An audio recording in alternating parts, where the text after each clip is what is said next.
Assalamualaikum warahmatullahi wabarakatuh. Halo semua, kami dari kelompok Poliblok Pirena Akan membahas tentang krip tes dengan standar ASTM D7337. Sebelumnya, izinkan perkenalkan diri terlebih dahulu. Nama saya Nadia Mata Hermawan dengan NIM 1522017. Nama saya Ferdinand Lestari dengan NIM 1522009. Nama saya Marisa Rabia Fitri Novianti dengan NIM 1522015. Langsung saja ke pembahasannya, selamat menonton.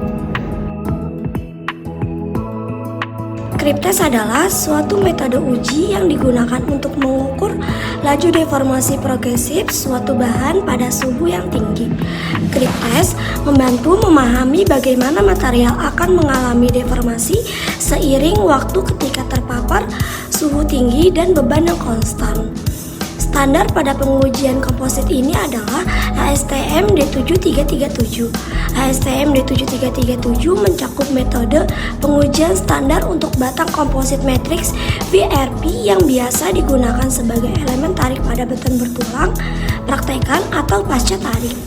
Berdasarkan jurnal yang didapat, suhu lingkungan pengujian harus dipertahankan pada suhu yang ditentukan 2 derajat Celcius kurang lebih 4 derajat Fahrenheit selama periode pengujian. Jika tidak ada ketentuan pada suhu, maka diatur di 23 derajat Celcius atau 73 derajat Fahrenheit. Ruangan harus mampu mempertahankan kondisi lingkungan seperti paparan cairan atau kelembapan relatif.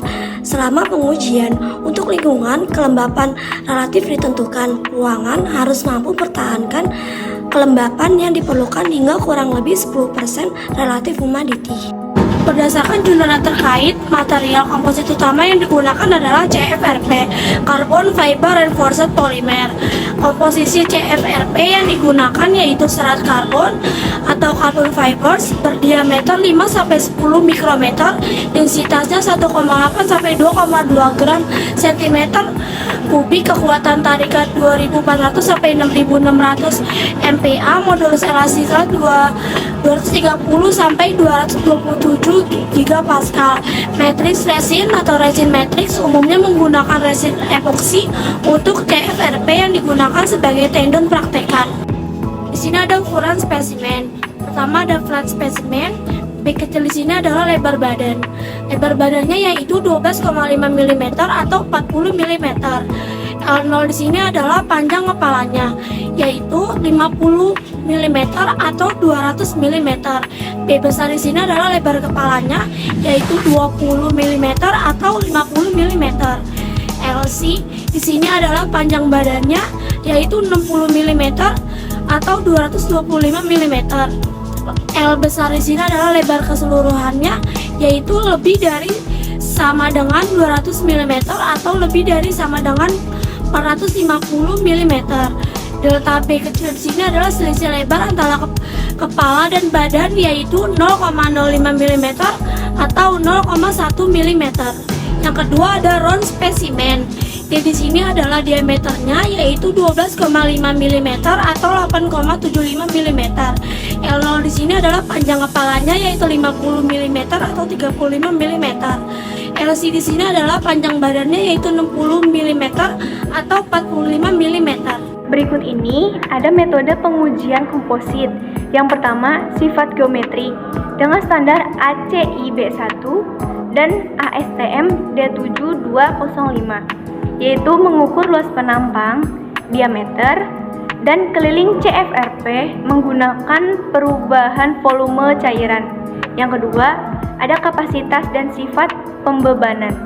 Di antaranya yaitu ada kuat tarik dengan standar ACI B2 dan ASTM D3916, yaitu menguji kekuatan tarik maksimum sampai putus. Selanjutnya ada geser melintang dengan standar ACI B4 dan ASTM D7617, yaitu menguji tahanan geser CFRP. Selanjutnya ada kelelahan lentur dengan standar ACI B7 dan ASTM D3479, yaitu untuk menguji penurunan kekuatan akibat beban siklis. 3. Ada kuat bond dengan standar ACI B3, yaitu pull test untuk mengukur kekuatan lekatan antar muka CFRP beton. Yang keempat, ada sifat bergantung waktu. Di antaranya ada krip ruptur dengan standar ACI B8 dan ASTM D7337, yaitu untuk mengukur tegangan akibat pembebanan jangka panjang. Setelah krip ruptur, ada relaksasi dengan standar ACI B9, yaitu untuk mengukur penurunan tegangan akibat tegangan konstan jangka panjang. Berikut merupakan gambar dari metode pengujian. Yang A itu adalah geser melintang, yang B adalah penarikan, dan gambar yang C itu kekuatan ikatan. Selanjutnya, ada metode pembuatan spesimen uji. Pembuatan CFRP yang digunakan sebagai spesimen uji yaitu dengan metode pultrusion, yang prosesnya meliputi penarikan serat karbon dari gulungan ke dalam resin. Setelah terimpregnasi, kemudian melewati cetakan logam berpemanas. Setelah itu, resin sudah mengeras dan terbentuk komposit CFRP. Produk yang dihasilkan dengan metode pultrusion ini biasanya memiliki kekuatan tarik yang lebih tinggi dari baja dan ketahanan korosi yang baik. Salah satu contoh alatnya yaitu alat TFCR yang sangat penting bagi industri yang melibatkan produk yang berhubungan dengan panas seperti ditekan, karena pengujian ini memastikan kualitas material dan mencegah kegagalan mesin akibat pembuluh panas yang tidak diinginkan. Berikut merupakan penyajian data yang didapatkan dari spesimen dengan 4 klasifikasi kuat tekan yang berbeda dan 8 spesimen balok dengan berat yang berbeda. Didapat bacaan gaya atau besarnya gaya yang diberikan selama pengujian dan data kuat tarik lentur atau sejauh mana material menahan gaya tarik sebelum mengalami kegagalan atau putus. Dan diperoleh data kuat tarik lentur rata-rata yang menunjukkan semakin besar kuat tekan dari material, maka semakin besar pula kuat tarik yang dimilikinya. Yang kemudian datanya dapat disajikan di grafik sebagai berikut. Berikut adalah grafik renggangan terhadap waktu. Yang pertama, terdapat primary, yaitu bagian awal terdeformasi plastis. Lalu terdapat secondary, yaitu saat creep rate mencapai keadaan konstan. Lalu ada tertiary creep, merupakan peningkatan creep rate atau ultimate failure yang dapat ditandai dengan keretakan atau kegagalan spesimen. Creep test dapat digunakan untuk logam, polimer, dan material komposit. Contoh aplikasinya yaitu pada gambar 1 terdapat tendon CFRP, sangkar penguat, perakitan rangka, pengecoran beton, pemotongan tendon milik penompang. Pada gambar 2 terdapat penjangkaran tendon CFRP, gelanggar, saluran tendon pasca tarik.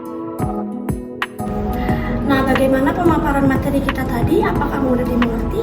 Semoga mudah dimengerti dan bermanfaat. Jangan lupa like, comment, dan subscribe. Wassalamualaikum warahmatullahi wabarakatuh.